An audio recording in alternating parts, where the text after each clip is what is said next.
હીરાભાઈ જોટવા પર ખોટી રીતે કેસ કરી હેરાન કરતા આહિર સમાજ દ્વારા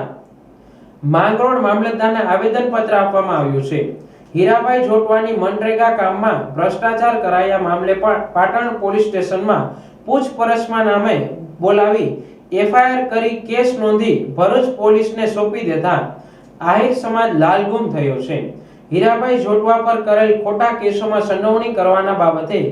આહિર સમાજ માંગરોળ દ્વારા મામલતદારને આવેદનપત્ર આપી જણાવ્યું હતું કે જે દોષિત છે તેની પર કાર્યવાહી કરવામાં આવે તેવી માંગ કરી હતી। એ વખત આવેદનપત્રમાં લખ્યું છે અમે આહિર સમાજે, આહિર સમાજ તો હિરત્વવાળી કોમ છે, 18 વર્ણને સાથે રાખીને રહેવાવાળી કોમ છે, રાષ્ટ્રના હિત માટે કાયમી જોડાયેલી આ એક યદુવંશી કોમ છે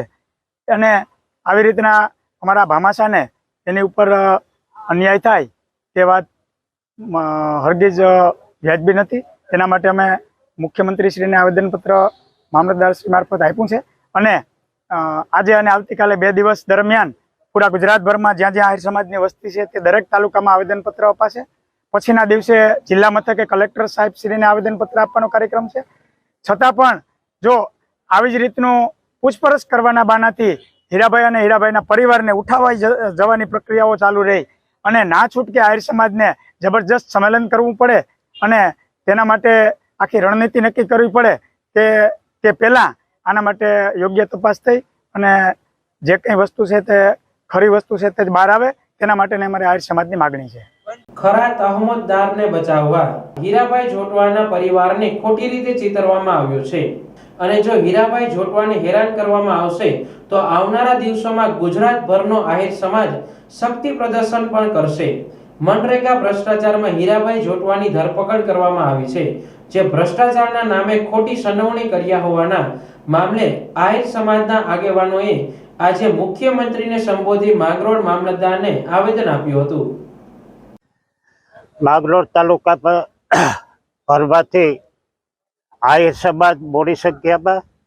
અને અન્ય સમાજ પર જે હીરા બાપાની લાગણીવાળા છે એ આજે ઉપસ્થિત રહીને માનનીય મુખ્યમંત્રીના આવેદનપત્ર મામલતદાર સાહેબ મારફત મોકલવાની જ્યારે વાત આવી છે ત્યારે અમારો એક જ વાત છે કે હીરાભાઈ એ ભામાશા છે, અમારા સમાજના મોભી છે અને એવા બાળક છે અને એ વર્ષોથી સ્વાધ્યાય સાથે જોડાયેલા છે અને આહિર કુળ એટલે કૃષ્ણના વંશજો હોય આવા કૃત્યમાં એ હોય નહીં, પણ સરકારશ્રીનો કેબિનેટ મંત્રી આ ભ્રષ્ટાચારમાં એના છોકરાને સંડોવાયેલા હતા, એને કાંઈ કરવાનું નહીં। એ બધું છે એ જે આક્ષેપ કરવામાં આવ્યો છે હીરાભાઈના, એ આક્ષેપ તો કોર્ટમાં પાણીનું પાણીને દૂધનું દૂધ થઈ જવાનું છે। પણ અત્યારે જે પરિસ્થિતિઓનું નિર્માણ થયું છે એને પોતાના એના છોકરાઓને અને અહીંયા પરિવારને પોલીસે રાત આખી ગાડીઓ ફેરવે અને હોવા નથી દેતા અને ધરપકડ કરવાના નારા દે છે। આ વાતના અમે સમગ્ર આહિર સમાજ વખોડીએ છીએ અને આવનારા દિવસોમાં આના પરિસ્થિતિ રહે